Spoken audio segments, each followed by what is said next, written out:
मी अभिषेक सखाराम राजोकर, मी मूळचा गंगाखेडचा आहे.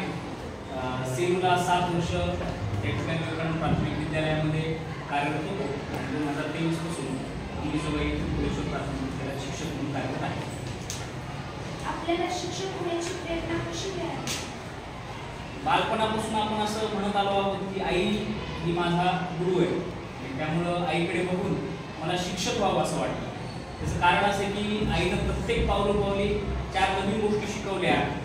जीवन घडवून आणण्यासाठी तिनं खूप मोलाचं योगदान आयुष्यामध्ये दिलं. त्यामुळे आईकडे बघून आणि बालवयातले जे शिक्षक आहेत त्या शिक्षकांकडे बघून असं वाटलं की आपण आता शिक्षक व्हावं.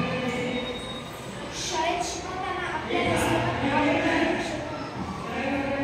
शाळेत आत्ताही शिकवत असताना बालपणी एक विषय फार आवडतो, तो म्हणजे मराठी आणि त्यानंतरचा इतिहास. मराठी विषय आवडण्याचं कारण असं की मातृभाषेबद्दल आपल्या प्रत्येकालाच प्रेम असतं आणि इतिहासातून काहीतरी नवीन शिकण्याची प्रेरणा मिळते. त्यामुळे दोन्ही विषय माझ्या आवडीचे आहेत. विद्यार्थ्यांना शिकवताना सर्वात आनंदी क्षण कोणता? विद्यार्थ्यांना शिकवताना तसे खूप क्षण आनंदी वाटतात, पण सगळ्यात महत्त्वाचा जो आनंदी क्षण आहे तो म्हणजे विद्यार्थ्यांना आपण काहीतरी सांगितलं आणि विद्यार्थ्यांना त्याचं आकलन झालं की ती जी एक चमक त्यांच्या डोळ्यामध्ये येते आणि त्यातून ते स्वनिर्मितीचा आनंद घेतात. म्हणजे एखादा घटक मी शिकवला आहे, एखादी गोष्ट शिकवली आहे आणि ती शिकवल्याच्या नंतर त्या पद्धतीनं ते कार्यप्रवण होऊन वेगवेगळ्या गोष्टी तशाच करायचा प्रयत्न करतात, स्वनिर्मितीचा आनंद घेतात. ही गोष्ट माझ्यासाठी खूप आनंद देणारी, कारण आपल्या काहीतरी सांगण्याचा उपयोग त्यांना होतो हे त्याच्यातून लक्षात येतं. रोज मुलांकडून रोज काहीतरी नवीन शिकायला मिळतं. सुदैवानं ज्या पेशामध्ये मी आहे तो पेशा असा आहे की रोज निरागस चेहरे, दरवर्षी नवीन चेहरे पाहायला मिळतात. तोचपणा कधीच दिसून येत नाही आणि त्यामुळं ज्यावेळेस विद्यार्थी निरागसतेनं त्यांच्या डब्यातला एखादा घास माझ्याकडे आणून देतात खाण्यासाठी, माझ्याकडे डब्बा माझा असो अथवा नसो, त्यावेळेस ते खूप आपुलकीची भावना मनामध्ये निर्माण होते आणि सतत काहीतरी द्यावं हे त्याच्यातून लक्षात येतं. त्यामुळे मुलांकडून ही खूप महत्त्वाची गोष्ट आहे जी मी सतत शिकत आलो की काहीतरी आपण दिलं पाहिजे. विद्यार्थ्यांनी चांगलं शिकण्यासाठी सर्वात महत्त्वाची सवय कोणती? सातत्य. विद्यार्थ्यांनी चांगलं शिकण्यासाठी, चांगलं घडण्यासाठी सगळ्यात महत्त्वाचं काय असायला हवं तर ते सातत्य असायला हवं. कारण जर आपण एखादी गोष्ट सतत करत राहिलो, सातत्यानं करत राहिलो, त्याच्यात कुठलाही खंड नाही ठेवला तर त्या गोष्टी, चांगल्या सवयी, चांगल्या गोष्टी आपल्या अंगवळणी पडतात आणि त्याच्यातून माणूस घडतो. त्यामुळे सातत्य ही फार महत्त्वाची गोष्ट आहे की प्रत्येकाला हे आपल्या अंगी मानवायचं. अभ्यासाबरोबर खेळ किंवा कला याचे महत्त्व काय आहे? खूप महत्त्व आहे. अभ्यास करून एखादी गोष्ट ज्ञान त्याचं मिळवणं, ज्ञान करून घेणं आणि कला असेल, खेळ या माध्यमातून आपली आवड जोपासणं त्याला फार महत्त्व आहे.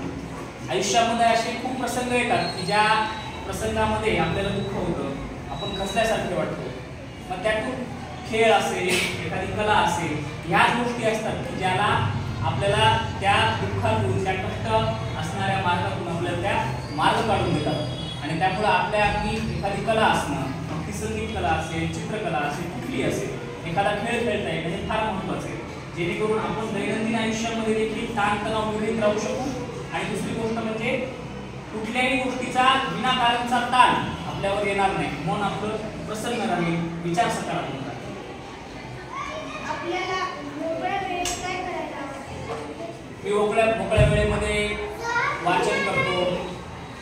त्याचबरोबर मोकळ्या वेळेमध्ये मला क्रिकेट पाहायला आवडतं. मोकळ्या वेळेमध्ये क्रिकेट खेळायला आवडतो. म्हणजे पाहणं, खेळणं ह्या दोन्ही गोष्टी आणि वाचनही करायला आवडतं. त्याचबरोबर मला चांगले पिक्चर पाहायला आवडतात, नाटक पाहायला आवडतं, गाणी ऐकायला आवडतात. आपला आदर्श कोण आहे? मी मगाशी ज्या प्रश्नाचं उत्तर दिलं की शिक्षक होण्याची प्रेरणा कोणापासून मिळाली, तर आदर्श पण माझी आईच आहे. माझी आई वडील हे माझ्यासाठी आदर्श आहेत, कारण जीवन कसं जगावं हे मी त्यांच्याकडे पाहू शकतो.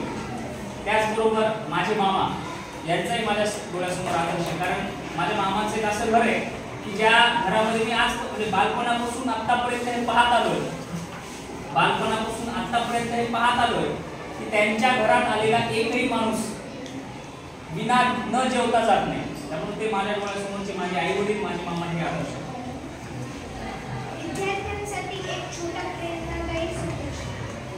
विद्यार्थ्यांनी सतत नवीन काहीतरी शिकण्याचा ध्यास धरावा, नवीन काहीतरी शिकत राहावं, काहीतरी मिळवत राहावं आणि सतत बुद्धीला चालना द्यावी, सातत्य ठेवावं प्रत्येक गोष्टीत. हाच त्यांच्यासाठी मोलाचा